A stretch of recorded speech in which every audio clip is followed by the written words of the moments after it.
Hey everyone, welcome to S1MS3. I'm Rachel. And I'm Melissa, and we are sisters. And we're so happy you're here again with us today. Day 3. Day 3. Also, I have to tell you, I'm sitting at my kitchen table. I'm moving over so I can read this. And I just saw there's an Amazon box at the other end of my table. And it says, just a box standing in front of a door waiting to be opened. That's funny. Before. What did you say? I've never seen that on an Amazon box before. It makes me laugh really that's hard. funny. Just a box. That's hilarious. Mm-hmm. All right. So we're on our third part of conflict. Today, Mm-hmm. we're going to be talking about when you're forced into conflict. Mm-hmm. So this is whether you're good at it or not, whether you're used to conflict or not, we all end up forced into conflict sometimes. Somebody brings Mm-hmm. something to us. And so I'm specifically thinking of not someone who's doing it well. Mm-hmm. Not like, hey, can we talk? This hurt me. And you're like, oh, I'm sorry I hurt you. And right. Not that. Like, I've had in my life a lot of people come to me and dump years worth of hurt onto me that I didn't know I was doing. Mm-hmm. And now I'm forced into this conflict and they want me to hear them out, which is understandable. And they want me to say I'm sorry, which is understandable. But like, it's kind of devastating to me and it upsets my kind of like life. blindsides you. It feels blindsiding. It upsets my life. It upsets my week. It upsets my schedule. I'm not saying it's not upsetting them as well, but they have come into it with a plan and a timing. And like, I'm just like here for it. And that just, this happens, not just to me, that happens to other people. You're not prepared. You're not planning for it. And all of a sudden you're forced into conflict. Or the other part would be you've brought something to someone, a reasonable, hey, this happened, this hurt my feelings. And all of a sudden they've blown it up. And they're not handling it well. And you're like, well, this is not how this was supposed to go. Right. You could have just said you were sorry for my feelings and we would have just moved on. And these are tricky scenarios. And so that's what we're going to be talking about today. Did you have anything you want to say before we get started, Miss?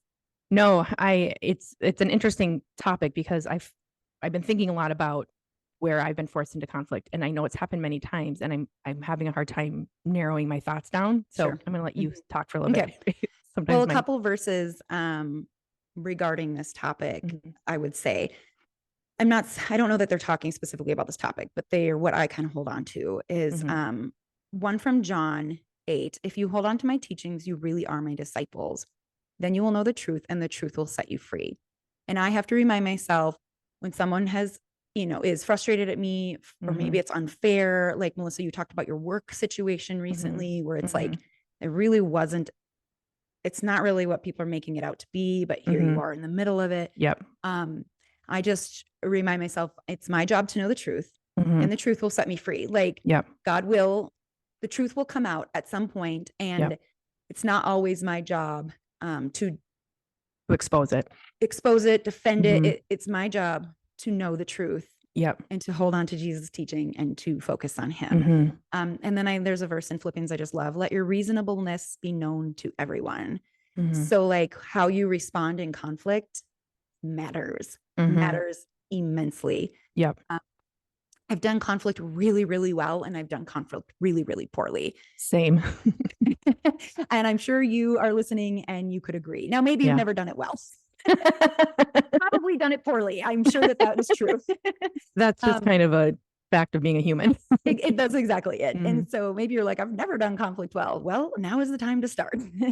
Let your reasonableness be known to everyone. Yeah, I love that. I do too, because let's say Melissa comes to me and she's like, well, you did this and you did this and you did this and you did this and you did this. My reasonableness is what I get to show. And my humility. We talk a lot about humility on this podcast. I get to show my reasonableness. And I can say, well, what about this? And what about this? And what about when you did this? And what about you? That is not reasonable. And that is not humble. In fact, if you are a person that when someone tells you what you've done to hurt them and your response is anything but, I'm sorry that I did that. I'm sorry I made you feel that way. Not to say you don't have your own things to deal with, but if it's anything but that, it's not reasonable and it is not humble. And honestly, it's not loving. And so I think I don't know how we grew up fighting, but I know I came into adulthood when my husband would say, well, you did this and it hurt me. And I would be like, well, what about when you did this? And what about when you did that? As if it negates his issue. Exactly. I was just going to say, when you were talking about when we're talking about reasonable, I was like, oh, I was so unreasonable in conflict with Bill for Mhm. years. And because I would do that Mhm. same thing. He didn't get to just talk. Right.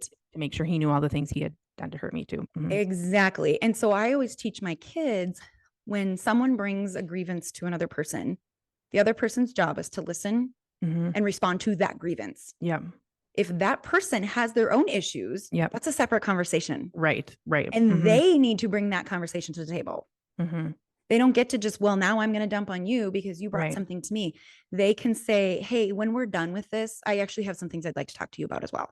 Right. And that's reasonable. That's being reasonable. That is being reasonable. Exactly. Not always easy, people. No. We're not saying that. No. And I recently had a conflict with someone and they were being so unreasonable. And I wanted to be unreasonable right back. Every part of my flesh wanted to be unreasonable. I wanted to say the one thing that I knew was true and would hurt them. But I didn't. I just kept praying and I just kept praying. And my husband just kept saying, I can't believe how like level-headed you're being. I'm like, oh, outwardly. Right. You don't know the mess going on inside. Yeah. But I could go back. Once that was over, I can go back and be proud of every single thing I said and every single response I had and the calmness that I kept, regardless of the mess that was going on in my mind. And I could say I was being reasonable and I was showing humility. It's such a huge victory. Yes. Not that my pride isn't pricked, but that I went to Jesus and I was like, you're going to have to speak through me because I got a whole mess going on here. And so let your reasonableness be known to everyone. And if you're someone who every time you're in conflict, you're doing exactly the things that we're talking about, like firing back or what about this, you got some work to do. Yeah. And I know, because I have been that person and it is so much easier to be reasonable. Not that it isn't a lot of work to be reasonable, but it's easier all around. It's easier in the afterwards. long run. Long run. Afterwards, you're not filled with shame for all the stupid things you said, the immature ways that you responded. You don't have to deal with that. Of course, the other person is going to benefit from your reasonableness. Right. And often they will become more reasonable in the face of you being reasonable. I mean, it's hard to keep yelling at someone when they're just being really calm and chill. Exactly. And you know, there's so many verses in the Bible, but make every effort to live at peace with everyone and to be holy. You know, without holiness, people aren't going to see the Lord. And we need to be making effort to live in peace. So no matter what your brain is saying, no matter what your flesh is saying, no matter what your pride is saying, we need to make every effort to live at peace and be holy. And so if I'm throwing out insults or even truths that I know are going to hurt the person, now, obviously there's times you have to speak in truth, knowing it's going to hurt someone. That is not what I'm talking about. Right. In the middle of conflict with this someone, is like reactive. This is reactive truth. Yes, exactly. And I've worked really hard. I don't say things I don't mean when I'm in an argument anymore.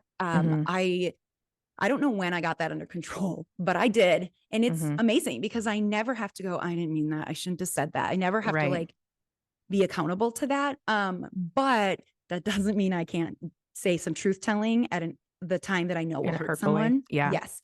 And I'm working really hard on not doing that. Yeah. You know, think of this, like if you're in a fight with somebody or a conflict with somebody who's not a Christian and they're like, and you call yourself a Christian, you know, like that kind of, the person actually might be right. You might actually not be acting like a Christian, but it's like, is that necessary to say right now or whatever? And maybe that was a bad example, but I just feel like, you know, being careful what you say matters a lot. And and that's where it's practicing being slow to speak, being quick to listen. Yes. I mean, that is actually how I have gotten my unreasonableness under control. I don't think I've been super unreasonable with most people in my life, but I for sure have been with Bill. Like, he has gotten the worst of me in that. I mean, I was 18 when I met him. I was 20 when we got married. Like, I kind of grew up with him, so to speak. And so unfortunately he got the negative side of me a lot. But the thing that I've learned to practice is keeping my emotions under control, because that does not help when I'm crying. Like, the more I cry, the more things I seem to say, but is really, really slowing my response, like just pausing, like, and that is really physically painful for me sometimes, but and then continue to listen. I still don't do it great, but I'm so much better than I used to be. And, so I mean, I have a feeling it's something I'm going to have to actively practice till the day I die, just because same. It's innate in me to just talk. And yes, same. Well, we came from mother. Yes. And we are quick thinkers. Like we are quick thinkers. Yeah. I'm a much quicker thinker than Bill is. And so we're fast processors. Yep, exactly. And he can That's why we can do a podcast with almost no preparation. A 4-part podcast without, to be fair, literally we're like, we came up with our topics, and that's Rachel found a few Bible verses, and that's about it. So we just sit and talk, and like, but Bill can get overwhelmed really easily in our conflict. And so then the more I'm talking, the worse I'm making it on him. Right. And so the more I can slow down and be quiet, it gives him, and we're on equal ground then. It's like, I'm not overwhelming him and overbearing him. And so, well, and my husband said to me one time about our teenagers, I think you get about 90 seconds before they're done listening. They might still be standing in front of you, but they're not listening. You have, so you just, if you're berating the point, or you have 7 points to make, it's like, get to it. Get to it. My pastor always says, he doesn't always, but often at the end of his sermon, he'll go, let me give you the sermon in a sentence. And he'll recap in a sentence what the sermon was. Yeah. And then I do I have a ministry. If you haven't seen it, I do these reels. Basically they're 90-second sermons is what they really are. And it's like, people have time for 90 seconds, but after that, especially people who get overloaded sensory, with emotions and all that. So I want to talk too about, so we're talking about being reasonable, talking about being humble, validating the other person's feelings. This is one of the easiest things in the world to do. Yes.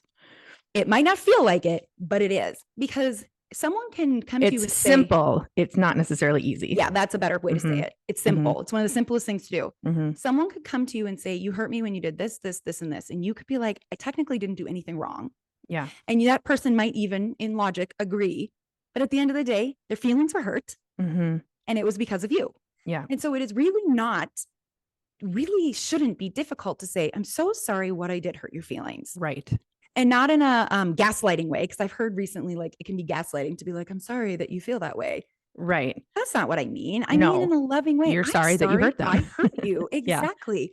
And that goes so far. Yeah. But if you're like, well, I mean, I wasn't wrong there, and I wasn't wrong there, and I wasn't wrong there. The person's like, I don't feel hurt at all. Right. But if you're like, I'm so sorry I did that, and that it made you feel that way. You're not saying, of course I was wrong, I should never, but you're just like, you're validating that person doesn't feel great when you do that thing. And the thing is, we can do the same thing to 7 people, and one of them, it's going to hurt them. Right. So if you know that and you love them, then you say you're sorry and you try not to do that one thing anymore. Yep, exactly. I mean, I used to tell my boys, especially that growing up, when they would physically hurt each other, usually accidentally, and so one would be crying and the other one would be like, well, I didn't mean to. I'm like, but you clearly hurt them. Right. Like, just go and hug them and tell them you're sorry, that it was an accident, and that will go far. But if you're just standing there defending yourself, no one feels better. Nobody. Yeah. And everyone just feels worse, actually. Exactly.